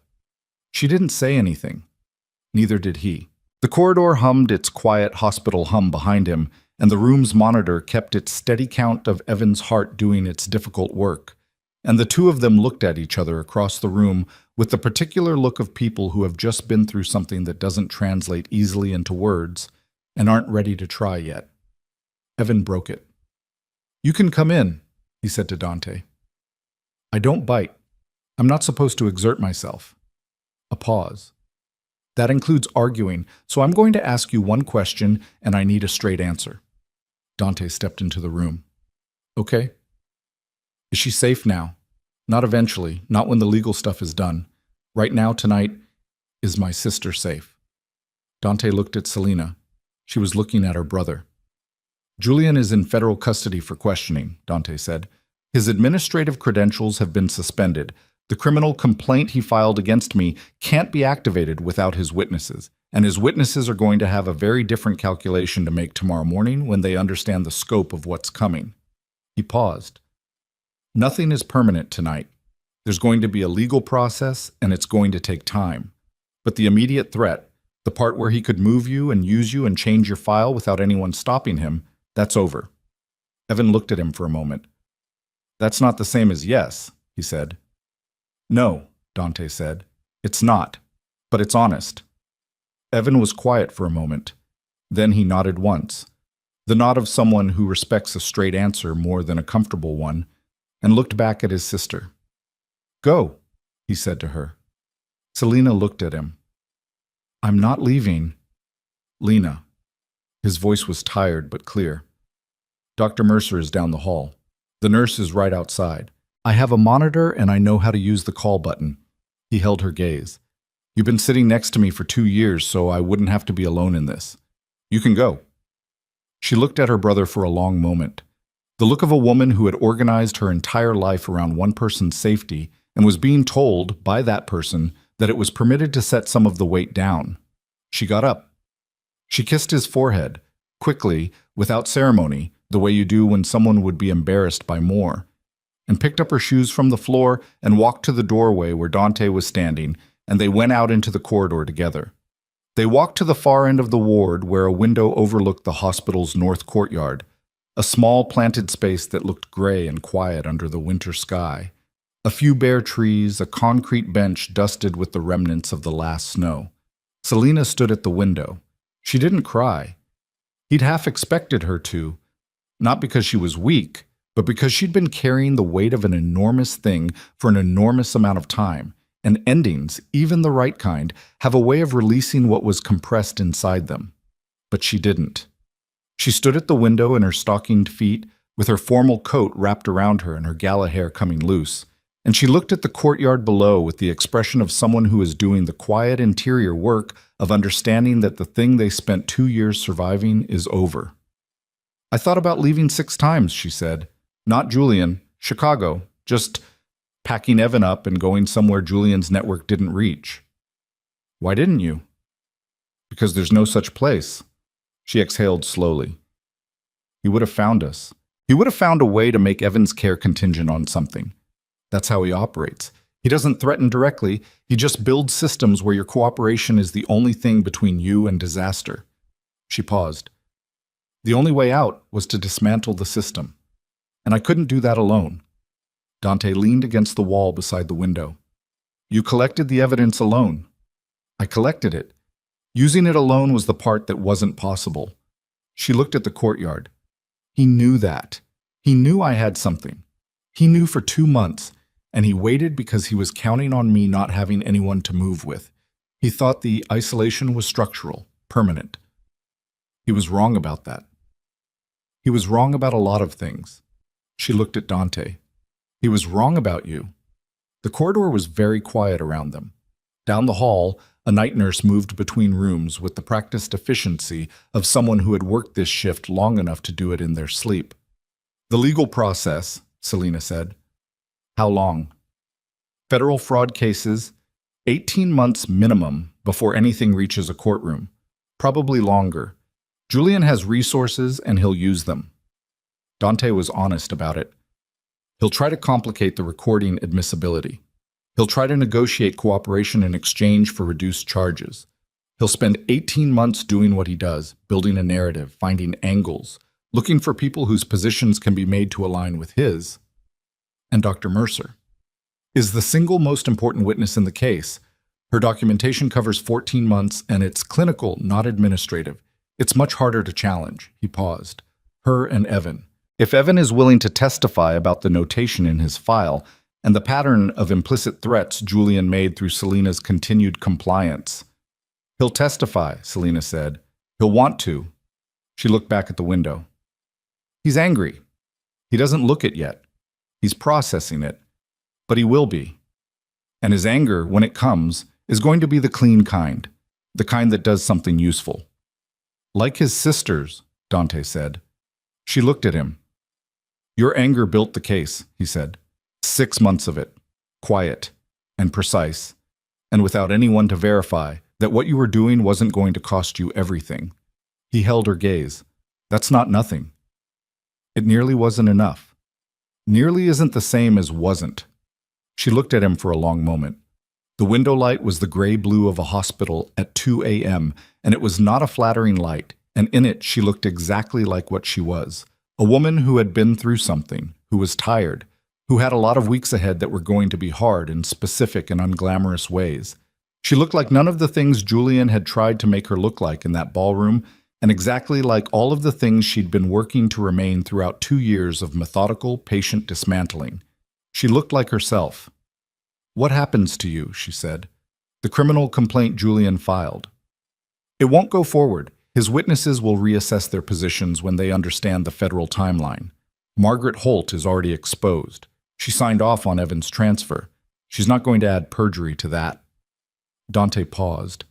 "There may be other complications. There are people in Julian's network who'll want to find alternative ways to apply pressure. Victor is working on that. You're used to that." "Yes." "Does it bother you?" He thought about that. "Not the way it used to." She turned back to the window. Below, the courtyard sat in its winter stillness. "I'm going to need to find a new job," she said. He didn't say anything. "Staying doesn't make sense," she continued, "not professionally. Whatever this is, what we did tonight, what comes next, it changes the professional relationship past the point where it functions normally. People will have opinions about it. The work would get complicated in ways that neither of us needs." She paused. "I've spent 2 years in a situation where my professional and personal circumstances were weaponized against each other. I don't want to do that again, in any version." "That's a sensible read," Dante said. She looked at him. Something in his tone had caught her. "You're agreeing with me." "I agreed with you before you said it." He met her eyes. "Which is why there's an unsigned letter on my desk. Has been for 3 weeks. She was very still. "A resignation letter," he said. "Yours, unsigned. I drafted it when I realized I couldn't keep maintaining a professional distance that I didn't actually feel while you were in a situation I couldn't pretend I wasn't aware of." He paused. "I drafted it because I understood that you needed an exit that was yours, not something that happened to you, something you chose." He looked at her steadily. "It's still on the desk. You can sign it when you're ready, or not sign it, or sign it and come back in 6 months when everything looks different. Those are your choices. All of them. I don't have a preference I'm trying to influence you toward." Selena looked at him for a long time. "You're a difficult man to read," she said. "I've been told. I've been in the same office as you for 11 months, and I still don't—" She stopped. "I know what Julian wanted. I always knew. That was part of what made it so. You always knew exactly what Julian wanted from you. There was never any question. It was clarifying, and it was also suffocating." She looked at the courtyard. "I don't know what you want." "Right now," Dante said, "I want you to sleep, and for your brother to stay stable through the night, and for the federal case to move fast enough that Julian doesn't have time to reconfigure." He paused. "Those are tonight's wants. The other kind, the kind you're asking about. I'm not going to tell you those tonight, not because I don't have them, because tonight is the wrong night for it, and you've been through enough that adding another weight to it, even a different kind of weight, seems like the wrong call." She looked at him. "That's very careful of you," she said.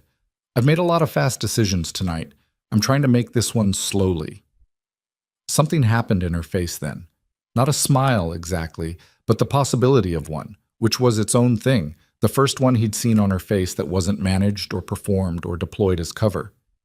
It lasted a second, maybe 2, and then she turned back to the window and they stood in the hospital corridor in the 2 a.m. quiet and said nothing, which after a night that had been composed almost entirely of things that needed to be said was its own kind of rest. Weeks passed. The way weeks pass after something large has moved through a life. Not cleanly, not in a straight line, but in the irregular rhythm of aftermath, where some days are all paperwork and deposition prep and conversations with federal attorneys, and some days are just a cup of coffee and an ordinary hour and the specific strange relief of an ordinary hour. Evan's ranking was formally recertified by an independent cardiac specialist at 3 weeks out. His case was assigned to a new attending physician outside the Foundation's administrative sphere. By the 5th week, he'd been moved up on the list, not because of leverage, not because of compliance, but because his clinical need had finally been assessed on its own terms. And his clinical need was real, and it was significant, and it had always been where it deserved to be. He didn't call Dante to thank him. He called to ask if Dante played chess. Dante didn't, but he said he'd learn, which was an answer Evan seemed to find acceptable. Julian Cross was formally indicted on 11 counts, including medical fraud, wire fraud, coercion, and abuse of a position of administrative authority. Margaret Holt and the Mercy General Administrator entered cooperation agreements with federal prosecutors within 3 weeks of the indictment, their willingness to cooperate arriving with the speed of people who had done their arithmetic and understood what loyalty to Julian Cross now cost versus what it had previously been worth. The criminal complaint Julian had filed against Dante was formally withdrawn as part of those cooperation agreements. Dr. Naomi Mercer appeared before the State Medical Board, the hospital's ethics committee, and 3 federal interviews in the space of 6 weeks. She was, by every account, the clearest and most comprehensive witness in the case. She had spent 14 months being careful and building her documentation and waiting for the room where it mattered, and when the room appeared, she used it with the particular precision of someone who had rehearsed for exactly this and was glad to finally stop rehearsing. She and Selena had lunch on a Tuesday afternoon, 3 weeks after the indictment. Dante didn't know what they talked about. Selena didn't tell him, and he didn't ask, because some conversations weren't his to have access to. On a Thursday morning, 5 weeks after the gala, Dante came out of his office at 8:15 to find Selena Hart standing in the outer office with 2 coffees. She was wearing regular clothes, not a gala gown, not a professional ensemble calculated for someone else's environment, just her own clothes. And she looked, in them, like someone who had recently rediscovered the shape of herself after spending too long inside someone else's idea of her. She held out one of the coffees. "I didn't sign the letter," she said. He took the coffee. "Okay." I thought about it. I thought about the other options. New job, different city, a complete break from anything that connected to the last 2 years. She looked at him directly. "But a clean break that's made out of fear isn't actually clean. It's just a different kind of running." She paused. "I'm done running." "That's different from wanting to stay," he said. "I know." She looked at him steadily. "I want to stay. Different thing. Clearer thing." He looked at her. The morning light was coming through the office windows, the way morning light does in Chicago. In the weeks before winter finally releases its grip, tentative, slanted, offering warmth as a suggestion rather than a fact. In it, she looked like what she was, someone who had come through something and knew it and was standing on the other side of it with both feet. "There are rules," he said. "If you stay." "Tell me." "The work is the work. What happens outside the work is a separate conversation that we have on your timeline, not mine. You tell me when the line between those two things is getting complicated. I don't get to decide that.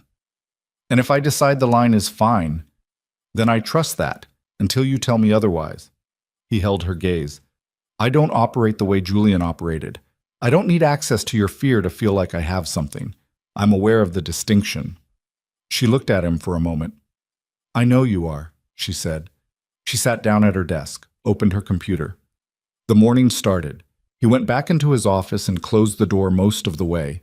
Not all the way he usually did, but most of the way, and sat down at his desk and looked at the city through the windows, and thought about a man who had built locked doors and a man who waited outside them, and understood that he had spent a long time being the wrong kind of both, and was trying, carefully, and without any guarantee of success, to be something different. On the corner of the desk, the unsigned resignation letter sat in its folder. He put it in the drawer.